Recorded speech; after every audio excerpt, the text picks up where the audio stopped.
Bom dia, gente, bom dia. Vamos começar para a gente render amanhã aí. Fim de semana bom, né?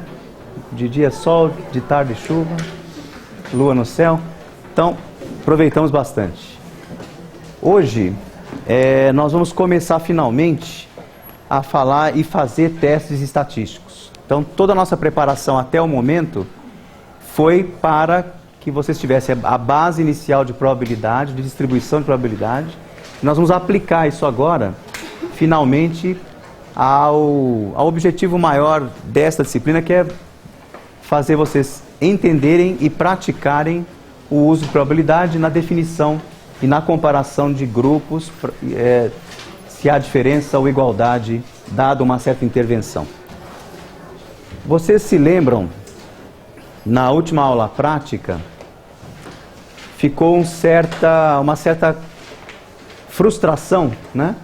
Dado que vocês tinham na mão uma série de perguntas ali, num banco de dados de miastenia, mas não sabiam o que fazer com aquilo ainda direito. A análise exploratória dava para fazer, mas quando se perguntava se existia diferença no tratamento com corticoides, se a timectomia mudava alguma coisa na gravidade da miastenia.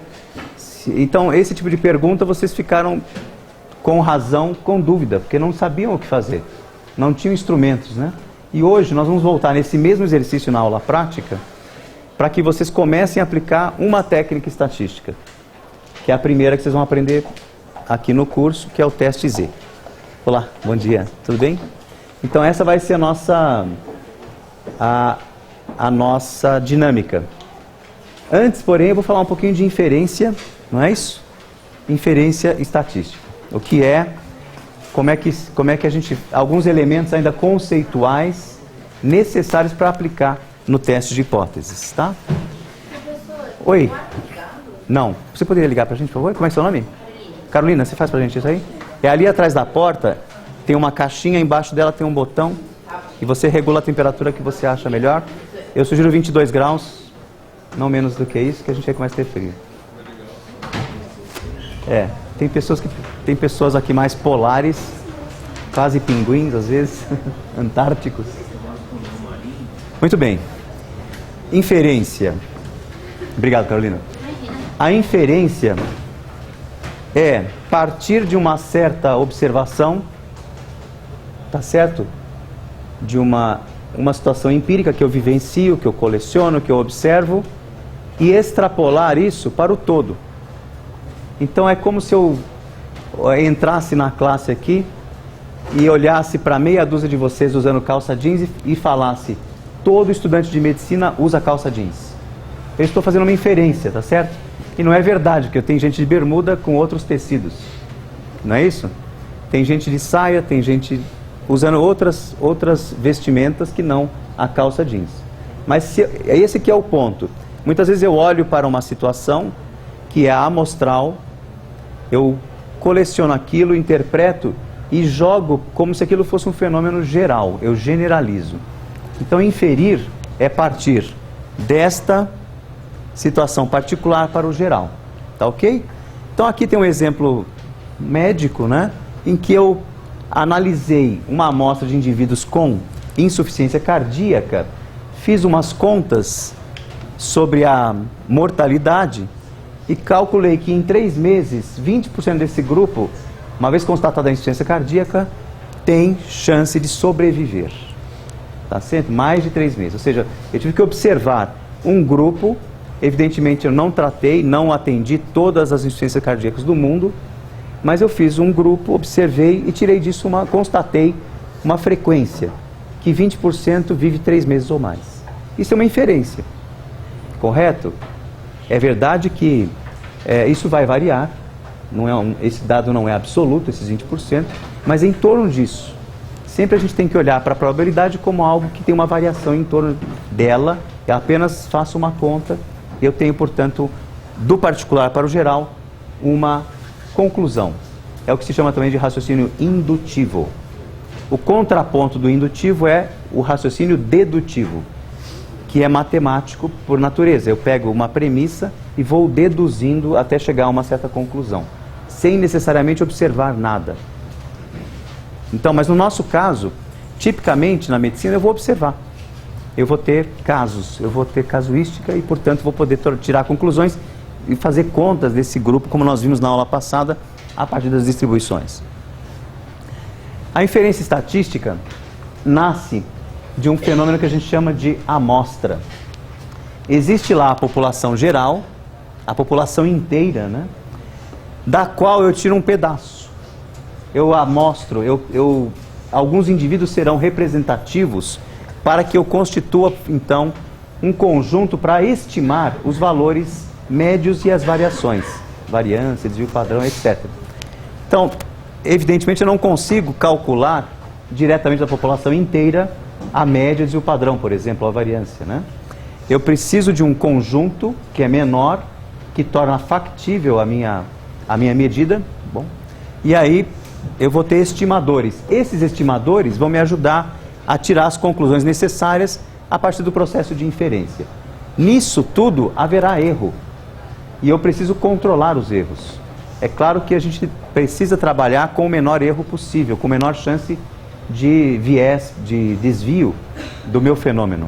E para isso eu tenho que conhecer os erros para controlá-los, estar atento aos erros, né? Então nós temos dois processos em andamento que precisamos entender. Como é que eu faço a estimação e como é que eu monto um teste de hipóteses. Quanto aos estimadores, nós já conhecemos alguns das aulas anteriores. A média, a variância, no caso a mediana também é um estimador, a moda é um estimador, os quartis, o intervalo de variação, são todos estimadores a partir da amostra. Hoje nós vamos nos deter, e apenas hoje vou trabalhar especificamente média e variância, porque nós vamos introduzir um teste estatístico que trabalha com esses dois parâmetros, esses dois estimadores, tá ok? Então, quando usarmos as letras gregas, nós queremos dizer que seria a média da população, que é a média, digamos, ideal, aquela média real, entre aspas, né? Que eu não vou conhecer isso, mas eventualmente eu vou me aproximar dela por alguns outros métodos.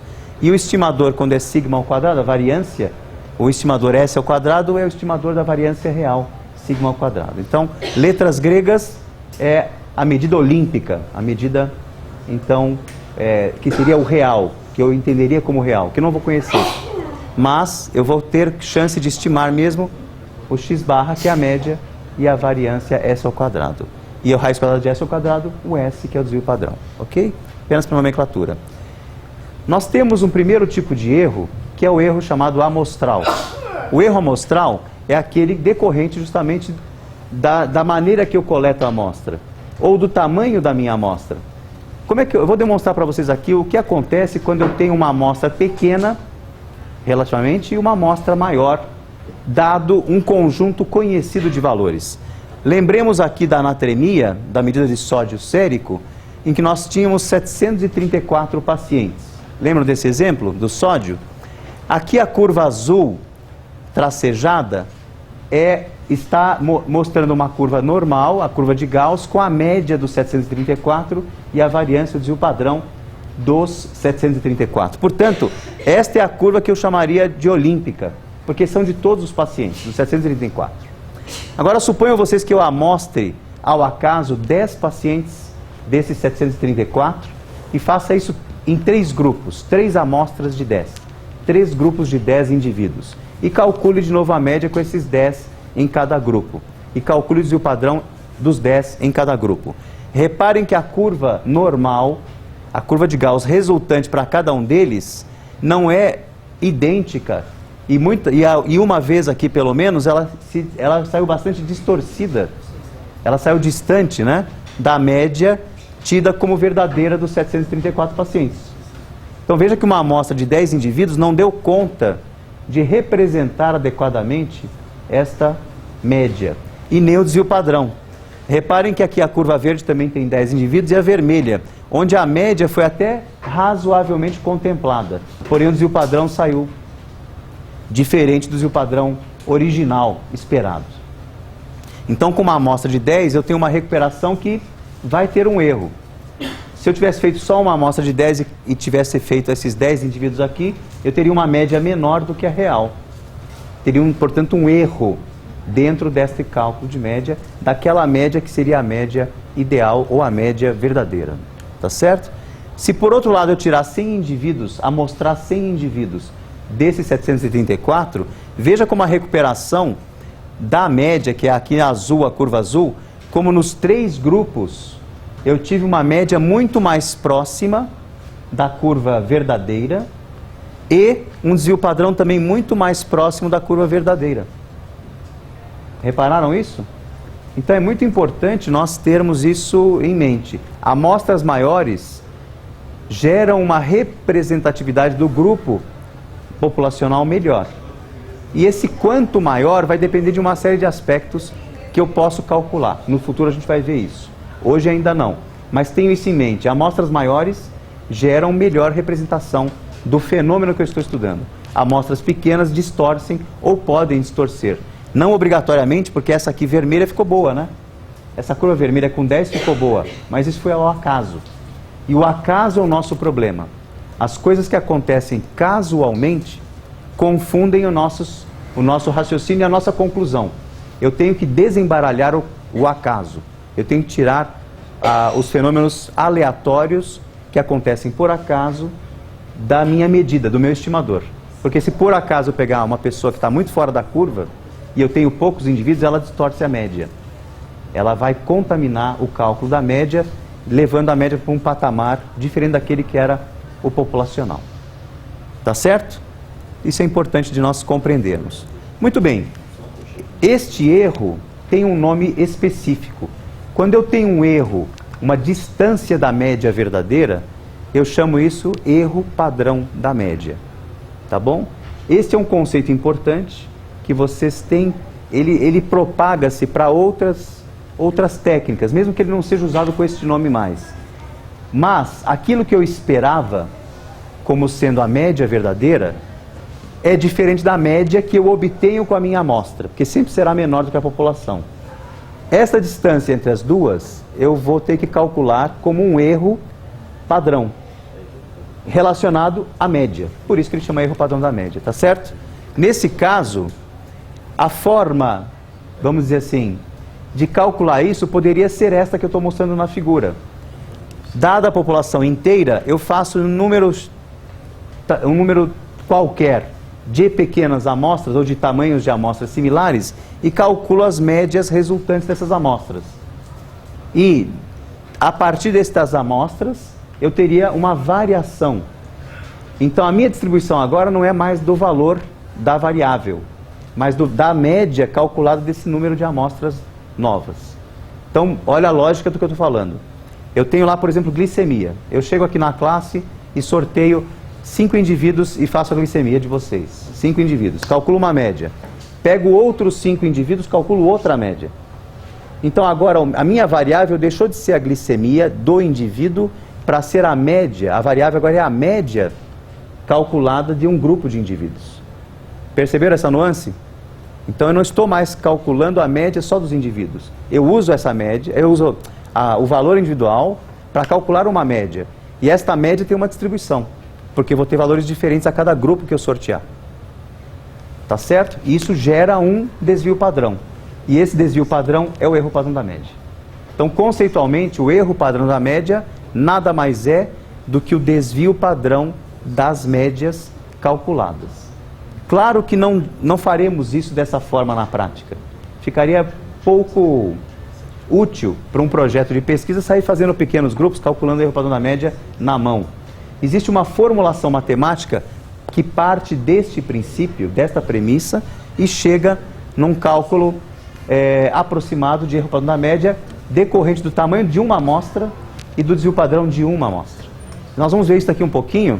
Vamos primeiro dar um exemplo, tá? Suponha essa seguinte situação. Temos aqui um número de indivíduos onde eu medi a frequência cardíaca. Então a frequência cardíaca está aqui expressa de um certo número de indivíduos e nós vamos constituir pequenas amostras de 3 indivíduos para calcular a média. Só para fazer aquele exercício anterior, né?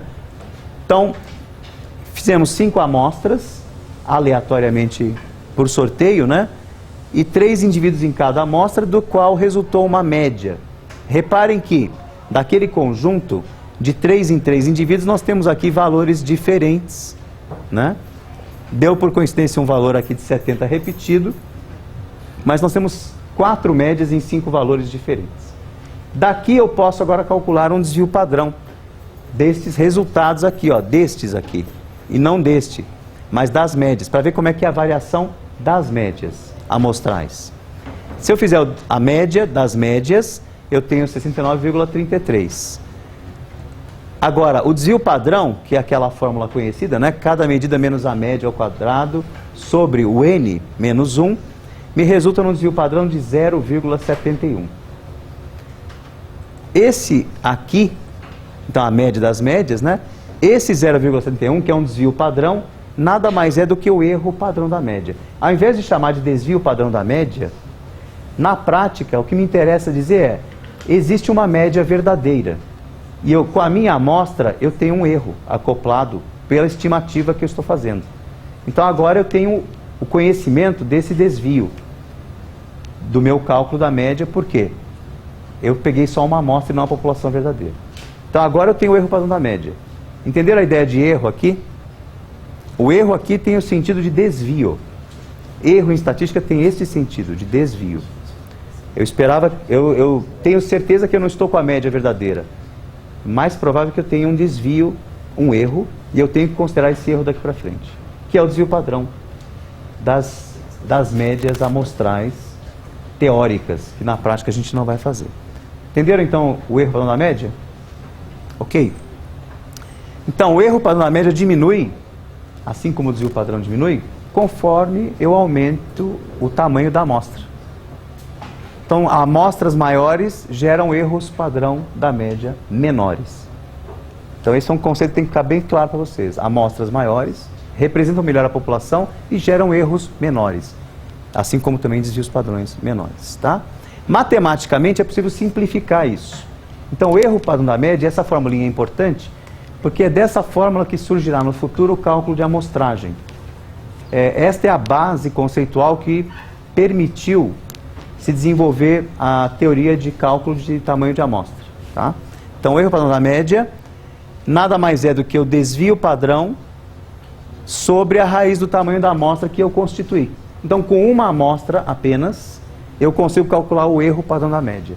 Lá no Minitab, vocês vão ver que existe o Standard Error of the Mean. É uma daquelas análises descritivas. Quando você entra no Stat, Basic Statistics, tem lá as análises descritivas. Tem média, desvio padrão, Standard Error of the Mean, né? Que é o erro padrão da média em inglês. Então agora ele também calcula para a gente, mas vocês sabem calcular isso na mão agora, é facinho. Tá certo? Só para ter a noção de que de uma amostra eu consigo obter o erro padrão da média. Não preciso calcular várias amostras. Esse seria o jeito apenas para mostrar como é que é o mecanismo que seria se eu tivesse essa possibilidade de calcular vários, né? Então, erro padrão da média, muito importante. Em muitas publicações, não se coloca o desvio padrão. Vai se colocar o erro padrão da média, porque o foco é na média e não na medida individual mais. O que nós fazemos boa parte das vezes é comparar médias, comparar valores centrais. E eu preciso da dispersão. Então, eu uso os indivíduos para calcular a média e o erro padrão da média.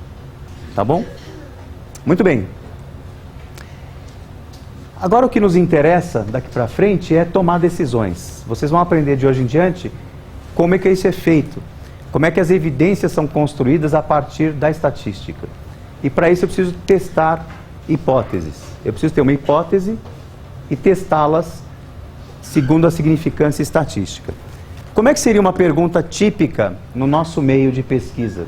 Essa aqui é bem característica, né? Nós temos uma determinada droga antihipertensiva já em uso, né, no mercado. Uma droga A. Nós não estamos patrocinados por ninguém, portanto usaremos uma letra para simbolizar, tá certo? Se quiserem patrocinar, estamos aqui, né, abertos. Então a droga A já existe no mercado. A droga A já está em uso. Conheço, sei os efeitos colaterais, sei os efeitos terapêuticos, sei o quanto que ela tem de potencial para tratamento na hipertensão arterial. Um laboratório vem e desenvolve uma nova molécula, uma droga B. E aí começam as perguntas importantes. Será que vale a pena trocar, perguntas que vocês devem fazer enquanto médicos, vale a pena trocar uma certa terapêutica conhecida por uma nova terapêutica? Por que você deveria trocar? Quais são as perguntas então necessárias? O que vocês perguntariam primeiramente? Quem quer fazer uma tentativa de resposta, por favor? Fala, Marina, né? Fala alto, Marina. Grita comigo aqui.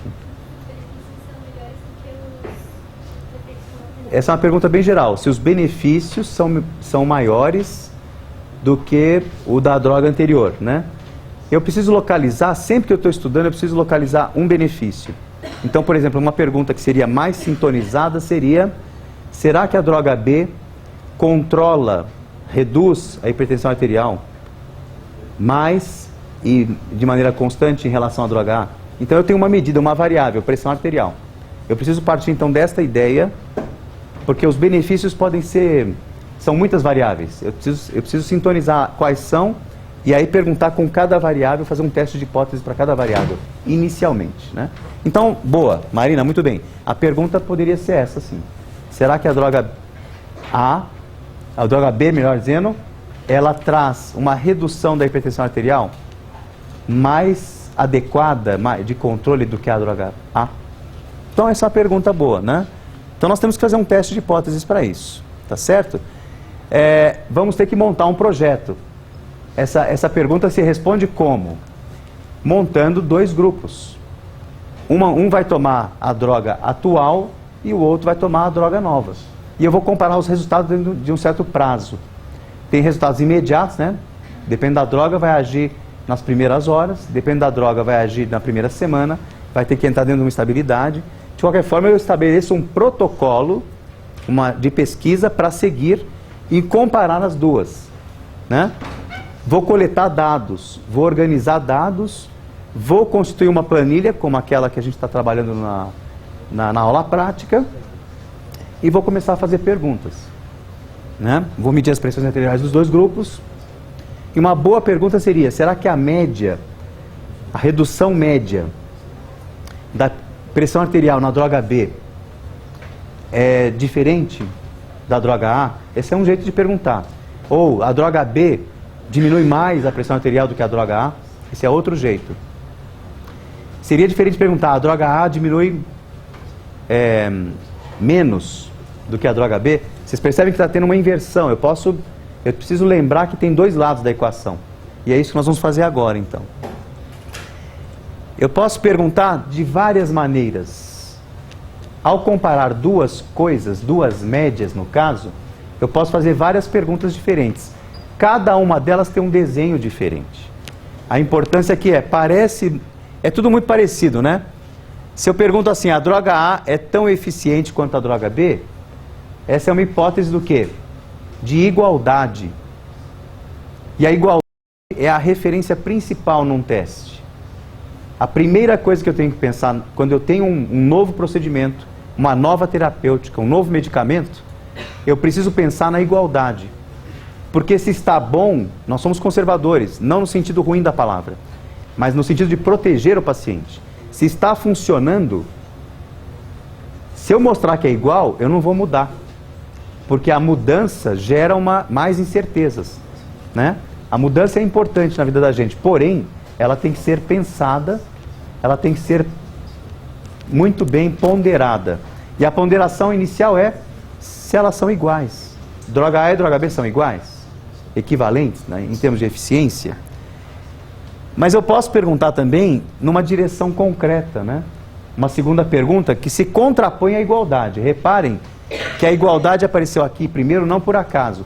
A igualdade sempre estará presente na minha pergunta. Porque se elas não são diferentes, elas são iguais. Se uma não é maior que a outra, elas são iguais. Se uma não é menor que a outra, elas são iguais. Então a igualdade estará sempre referenciando a minha pergunta. Eu parto da igualdade para a diferença. Então o teste de hipótese é montado com duas questões, com duas afirmações, com duas equações. A igualdade e algum tipo de diferença. Então as três que estão aqui embaixo, a A é mais eficiente, a A é menos e a A não é igual, que significa é diferente, elas se contrapõem, todas as três se contrapõem à igualdade. Mas a igualdade estará presente, e eu tenho que escolher uma das outras três, para comparar. Eu não devo trabalhar com as quatro, porque aí o meu raciocínio ficará nebuloso, confuso. É preciso partir, então, de duas afirmações. A igualdade, e eu escolho uma dessas três afirmações aqui, para montar o contraponto da igualdade. Então, todo teste de hipóteses tem essa estrutura. A igualdade versus algum tipo de diferença. Ou a diferença, simplesmente, não sei para que lado, ou a diferença para um lado de maior ou para um lado de menor. Compreenderam essa ideia? Essa é a estrutura básica de um teste de hipóteses, tá? Então, vamos testar hipóteses. A hipótese que é da igualdade é chamada de nula. Por que ela é chamada de nula? Porque se eu pego uma média menos a outra, a média de um grupo menos a média de outro grupo, elas forem iguais, qual é o resultado? Zero. Uma anula a outra. Quer dizer, a igualdade entre as dois grupos anula a diferença. Por isso que a hipótese nula é chamada assim, hipótese nula ou hipótese da igualdade, né? E ela tem que ser refutada. O que quer dizer isso? Geralmente, quando eu entro num teste de hipóteses, geralmente, porque eu posso estar interessado na igualdade, mas geralmente quando eu estou entrando para mostrar a diferença. Afinal de contas, o laboratório desenvolve uma droga nova para substituir a antiga, né? O cirurgião desenvolve um procedimento novo para substituir o antigo. Mas a igualdade começa o teste. E quando eu entro num estudo, geralmente eu quero refutar, eu quero recusar a igualdade. Mas ela é a minha referência, é o ponto de partida sempre, né? E é importante que vocês escrevam, quando estão fazendo um teste de hipótese, escrevam a igualdade e embaixo a diferença que vocês pretendem demonstrar. Porque vocês não conseguem raciocinar se não tiver isso firme, bem fixado para vocês. Senão fica confuso o raciocínio, tá? E a hipótese alternativa, que geralmente ela é alternativa à igualdade, né? Ela vai mostrar um tipo de diferença. Ou a diferença pura e simples, são diferentes, mas não sei para que lado, que é um produto novo, não sei para que vai dar. Ou eu já quero induzir, eu já quero demonstrar a diferença para um certo lado concreto. A droga B é melhor do que a A, é maior o efeito, etc. Né? Eu já tenho uma certa visão daquilo que eu pretendo demonstrar. Logicamente, quando eu lanço o produto, eu quero que ele seja melhor. Um procedimento, eu quero que seja melhor, né? Ninguém faz nada para piorar uma ação terapêutica, né? Muito bem. Vejam que a gente usa a palavra rejeitar aqui. Então, refutar ou rejeitar é a mesma coisa, né? Rejeitar a hipótese nula vai ser mais frequente na nossa linguagem a palavra rejeitar. E aí sim eu construo as evidências. As tão decantadas evidências na medicina nada mais são do que resultado de protocolos de pesquisa onde se utilizou técnicas estatísticas para aceitar a igualdade ou rejeitar a igualdade. Tá bom? Então vejamos. Voltamos ao nosso exemplo aqui, da droga B é melhor do que a droga A. Esse que vai ser o nosso caso. O laboratório desenvolveu uma droga nova, quer saber se ela é melhor que a droga A. Tá certo? Isso, em palavras, pode apenas significar a eficiência média da droga A e a eficiência média da droga B, comparar essa eficiência média. Porque eu não vou comparar uma droga contra a outra, mas os efeitos dela, em média, nos pacientes que eu vou testar. Então eu não vou pegar um paciente contra o outro, vou pegar um conjunto de pacientes, que usaram a droga A, obter a média, a eficiência média, um conjunto que usou a droga B diferente e fazer novamente uma média. E é das médias que eu tiro a comparação, e não dos valores individuais. Eu reduzo o problema às médias. Isso é uma tática importante, porque os pacientes vão variar. Tem gente que vai piorar com a droga A e vai melhorar com a droga A. Tem gente que vai melhorar com a droga B e vai piorar com a droga B. Tem gente que não vai fazer nenhuma diferença. Então, como é que é o comportamento populacional? Como é que é o comportamento médio? Porque eu não consigo adivinhar o comportamento individual. Como terapeutas, né, como médicos dos seus pacientes, Vocês vão observar o efeito no paciente. Mas antes disso, eu tenho que propor um tratamento cuja expectativa média será boa para o paciente. Certo ou não? Vocês estão aprendendo aqui na faculdade a tratar pacientes. Mas quando vão receitar um medicamento, aquele medicamento tem uma probabilidade de funcionar. Não vai funcionar sempre. E por isso a gente não pode deixar de acompanhar o paciente. Prescrição, como eu digo sempre, não pode ficar órfã. Vocês não podem largar uma prescrição no mundo e vai embora. Não. Você tem que ver o paciente depois que você prescreveu uma medicação. Porque pode não funcionar. Ou pode dar um efeito colateral e você tem que tirar o medicamento. Ou tem que corrigir a dose. Porque aquele paciente tem um metabolismo, a farmacologia, a farmacocinética daquele medicamento naquele paciente é mais acelerada, é menos acelerada, intoxica, etc. Então, é necessário que prescreveu, aí quando eu estou no indivíduo, eu não posso acreditar que vai funcionar. Eu tenho que ver o paciente de novo. Daqui um dia, 2, 3, volta aqui para a gente ver o que aconteceu. Assim que se faz uma boa medicina, acompanhando, cuidando. Então nós vamos pegar esse exemplo e agora montar o nosso teste de hipóteses com a hipótese nula, que é aquela hipótese que eu quero, rejeitar em favor da hipótese alternativa. Ou pode ser que eu não consiga rejeitar. Só tem 2 saídas o meu teste. E aí isso é bom. Eu só tenho 2 opções. Ou eu rejeito a hipótese nula, ou eu aceito a hipótese nula. Não rejeito. Se eu aceitar a hipótese nula, eu vou dizer os medicamentos são iguais, em média. Se eu rejeitar a hipótese nula, conforme a frase que eu construí na alternativa, eu digo, a droga B é melhor do que a droga A. Ou é menor. Depende de como eu escrevi, ou é diferente simplesmente. Porque eu tenho várias maneiras de escrever a segunda alternativa, a segunda hipótese. Muito bem. Lembrar que nós não estamos provando nada. A estatística, diferente do que muitas pessoas erradamente consideram, não prova nada. Ela apenas nos aproxima de uma probabilidade daquele fenômeno ser assim. Então, quando eu digo a droga B é melhor do que a droga A, ela tem uma diferença significativa, eu quero dizer que ela tem uma probabilidade maior de ser realmente melhor. Melhor em termos de eficiência, mais eficiente. Então, isso é muito importante ter em mente. A estatística não prova, porque nossos ensaios, nossos protocolos de pesquisa e do mundo todo são derrubados a cada momento. Porque novas pesquisas são feitas. E aí novos achados melhoram a percepção daquele fenômeno. Muitas e muitos medicamentos já foram retirados de mercado depois que foram colocados em uso, porque demonstraram ou efeitos colaterais que eram significativos a partir de um uso mais largo, ou porque mostraram que o efeito não era tudo aquilo que aquele protocolo inicial tinha demonstrado. Então nós demonstramos e calculamos a probabilidade daquilo ser muito provável, Então nós estamos atrás de aumentar a chance de um fenômeno ser muito provável, e não de prová-lo. Ele é provável, mas não está provado que ele é assim. Ok? Ok.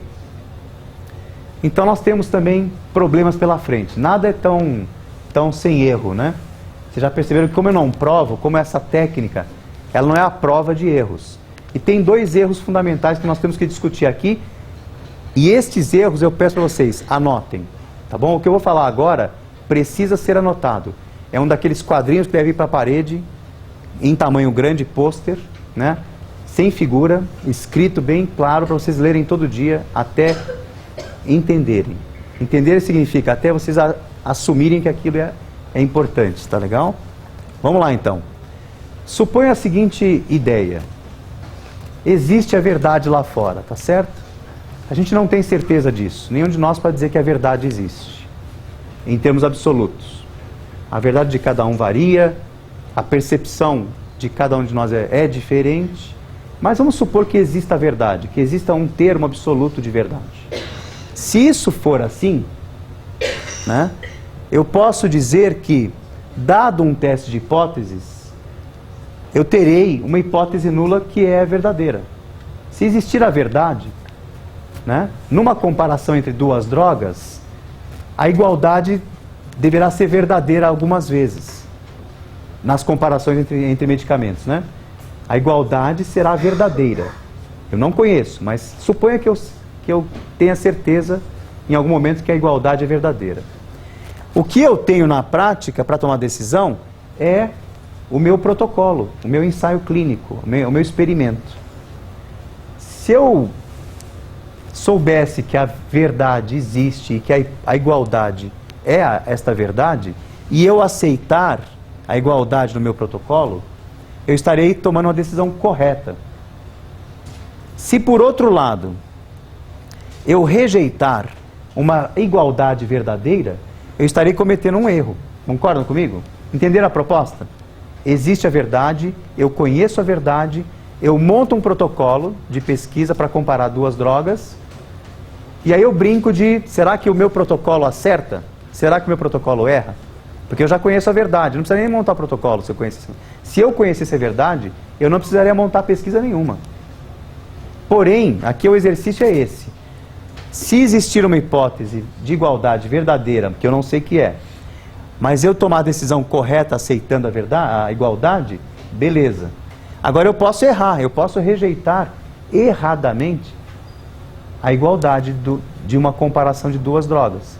E aí eu cometo um erro que tem um nome específico. É o erro tipo 1 ou alfa. Tá? Erro tipo 1, que é rejeitar a igualdade quando ela for verdadeira. Nós saberemos isso? A gente sabe. Nós vamos perceber esse erro?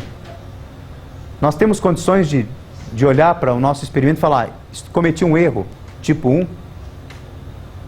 Porque você não decidiria erradamente se eu soubesse a verdade. Se eu conhecesse de fato que elas eram iguais, se eu soubesse disso antes, eu nem montaria nenhum experimento. Mas eu tenho que saber que teoricamente eu posso estar cometendo um erro ao rejeitar a igualdade. Tá certo? Isso é muito importante, são palavras, né? Fica confuso dito assim, mas eu espero que o quadro ajude vocês aqui, ó. Então, eu posso cometer esse tipo de erro se eu rejeitar a hipótese da igualdade, a hipótese nula. Por outro lado, se ela for realmente falsa e houver diferença entre os dois medicamentos, e eu disser que a hipótese nula é, eu rejeito a igualdade, eu também acerto. Por outro lado, eu posso aceitar uma hipótese nula falsa, e eu cometo um outro tipo de erro, que é o erro tipo 2. Claro, se tem o tipo 1, tem o tipo 2, tá certo? Também chamado de beta. Historicamente são nomes que são dados, né? Alfa e beta. Então, aceitar uma hipótese nula quando ela for falsa, se eu soubesse que ela era falsa, não precisa ter montado experimento. Mas teoricamente eu posso estar aceitando uma hipótese nula falsa. Sabe quando você olha para alguma coisa e fala assim, isso aqui está diferente, está com cara de diferente. Aí você monta um protocolo de pesquisa, dá igual. Você não fica conformado, você vai tentar fazer outra vez o experimento, né? Mas pode ser que você até demonstre no futuro que não era igual. Por quê? Na primeira vez você cometeu um erro mesmo. Será que o tamanho da amostra estava suficiente? E aí entra toda a lógica de controlar estes erros. Eu controlo o erro alfa e o erro beta colocando estes erros, supondo um erro máximo, no cálculo do tamanho da amostra, antes de fazer a coleta de dados, antes de fazer o protocolo clínico. Então, antes de começar um estudo, eu tenho que ter uma noção assim, qual é o erro máximo? Qual é o meu critério de erro máximo que eu aceito para poder colocar no cálculo amostral? E aí o tamanho da amostra vai ser relacionado a este erro, que está sendo controlado antes de eu começar o protocolo. Então, o erro alfa e o erro beta são dois erros de natureza diferentes, não são complementares. Quando eu erro um, eu não erro o outro. Mas eu posso estabelecer valores diferentes de erro aqui. Geralmente, o erro tipo 1 ou alfa, também chamado de nível de significância, ele é tomado como até 5%. Lembra da curva de Gauss, que eu tinha aquela divisão de áreas 68, 95 e 99,7? Então, aquele segundo desvio padrão costuma ser tomado como a abrangência quase total. Eu deixo 5% de fora, 2,5 para cada lado da cauda da curva, E é mais ou menos esta ideia que está por trás dos 5%. Ou seja, 5% é um erro que eu considero aceitável. Eu posso diminuir esse erro, mas eu não posso aumentar. Eu posso dizer para vocês assim, este fenômeno é muito crítico. A intervenção no paciente, para eu mudar, exige que eu tenha maior probabilidade da diferença ser demonstrada. Portanto, vou trabalhar com um erro de 1% e não de 5%. Então, o erro alfa é o meu critério de decisão primeiro que vocês vão aprender hoje. Hoje nós vamos lidar só com o alfa, tá? O beta nós vamos deixar para uma outra circunstância, que o beta também se refere ao poder do estudo. O beta se refere a aceitar com o menor erro possível H0. Para aceitar a igualdade com o menor erro possível, eu controlo o beta. Mas hoje, e durante boa parte do curso, nós vamos trabalhar com o alfa. Porque o alfa gera um critério de interesse que precisa ser muito bem compreendido agora. Então nós não vamos misturar os dois erros. Nós vamos abstrair o erro beta, combinado? Ele existe, mas nós vamos abstrair que ele existe agora. Vamos trabalhar apenas com o erro tipo 1, com o alfa. Nessas próximas semanas, nós trabalharemos apenas com o erro alfa. Ok? Combinado? Falando em próximas semanas, a nossa primeira prova será depois da Páscoa. Não depois, calma, não depois imediatamente.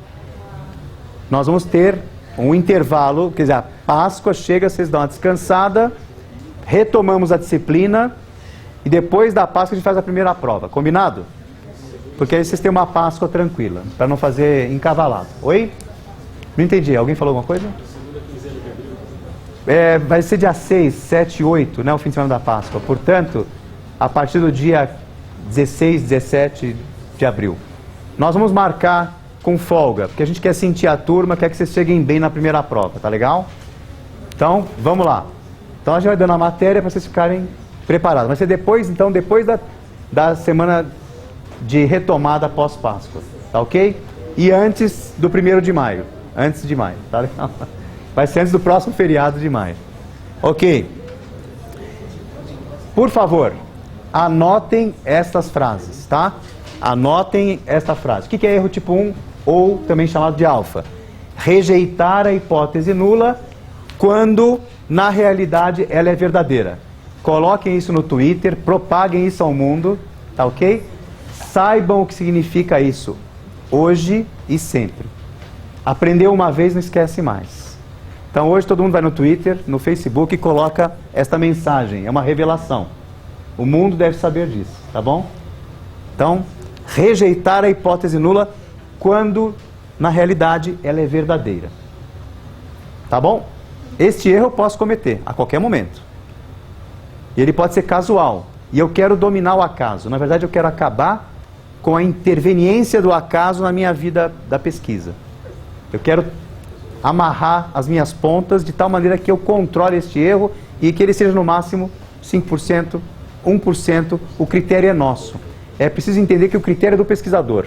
Nós é que estabelecemos o critério de acordo com a gravidade da decisão. Se a minha decisão é uma decisão de natureza mais impactante para o paciente, eu preciso tomar a decisão de maneira muito rigorosa, muito criteriosa. Portanto, eu aperto o alfa, eu diminuo o nível de significância para um valor mais baixo, tá bom? De probabilidade, quer dizer, aquilo para acontecer ao acaso é 1% de chance. Eu tenho que dar pouca chance de acontecer ao acaso, então eu diminuo o alfa, tá bom? Anotar essa frase? Posso seguir?